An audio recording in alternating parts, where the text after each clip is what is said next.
কিনু গোয়ালার গলি। দোতলা বাড়ির লোহার গড়াতে দেওয়া একতলা ঘর, পথের ধারেই। লোনা ধরা দেয়ালেতে মাঝে মাঝে ধসে গেছে বালি, মাঝে মাঝে শ্বেতা পড়া দাগ। মার্কিন থানের মার্কা একখানা ছবি সিদ্ধিদাতা গণেশের, দরজার উপরে আঁটা। আমি ছাড়া ঘরে থাকে আর একটা জীব, এক ভাড়াতেই। সেটা টিকটিকি। তফাৎ আমার সঙ্গে এই, শুধু নেই তার অন্যের অভাব। বেতন 25 টাকা।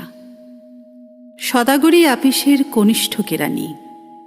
খেতে পাই দত্তদের বাড়ির ছেলেকে পড়িয়ে। শিয়ালদা স্টেশনে যাই, সন্ধেটা কাটিয়ে আসি। আলো জ্বালাবার দায় বাঁচে। ইঞ্জিনের ধসধস, বাঁশির আওয়াজ, যাত্রীর ব্যস্ততা, কুলি হাঁকাহাঁকি। 10:30 বেজে যায়। তারপরে ঘরে এসে নিরালা নিঝুম অন্ধকার। ধলেশ্বরী নদী তীরে পিসিদের গ্রাম। তার দেওরের মেয়ে অভাগার সাথে তার বিবাহের ছিল ঠিকঠাক। লগ্ন শুভ, নিশ্চিত প্রমাণ পাওয়া গেল। সেই লগ্নে এসেছি পালিয়ে। মেয়েটা তো রক্ষে পেলে, আমি তথই বচ। ঘরেতে এলো না সে তো, মনে তার নিত্য আসা যাওয়া। পরনে ঢাকাই শাড়ি, কপালে সিঁদুর। বর্ষা ঘনঘোর, ট্রামের খরচা বাড়ে, মাঝে মাঝে মাইনেও কাটা যায়। গলিটার কোণে কোণে জমে ওঠে, পচে ওঠে আমের খোসা ও আঁঠি, কাঁঠালের ভুঁতি, মাছের কানকা, মরা বেড়ালের ছানা, ছাইপাশ আরো কত কি যে।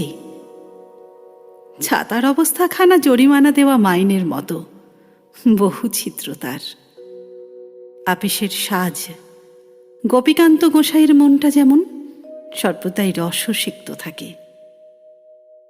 বাদলের কালো ছায়া স্যাঁতস্যাঁতে ঘরটাতে ঢুকে কলে পড়া জন্তুর মতন মূর্ছায় অসার। দিনরাত মনে হয় যেন এক আধমরা জগতের সঙ্গে আষ্টে পৃষ্ঠে বাঁধা পড়ে আছি। গলির মোড়েই থাকে কান্তবাবু। যত্নে পাট করা লম্বা চুল, বড় বড় চোখ, শৌখিন মেজাজ। কর্নেট বাজানো তার শখ। মাঝে মাঝে সুর জেগে ওঠে এ গলির বিভৎস বাতাসে। কখনো গভীর রাতে, ভোরবেলা আধো অন্ধকারে, কখনো বৈকালে ঝিকিমিকি আলোয় ছায়ায়। হঠাৎ সন্ধ্যায় সিন্ধু বানোয়ায় লাগে তান। সমস্ত আকাশে বাজে অনাদিকালের বিরহ বেদনা। তখনই মুহূর্তে ধরা পড়ে এই গলিটা ঘোর মিছে দুর্বিসহ মাতালের প্রলাপের মতো।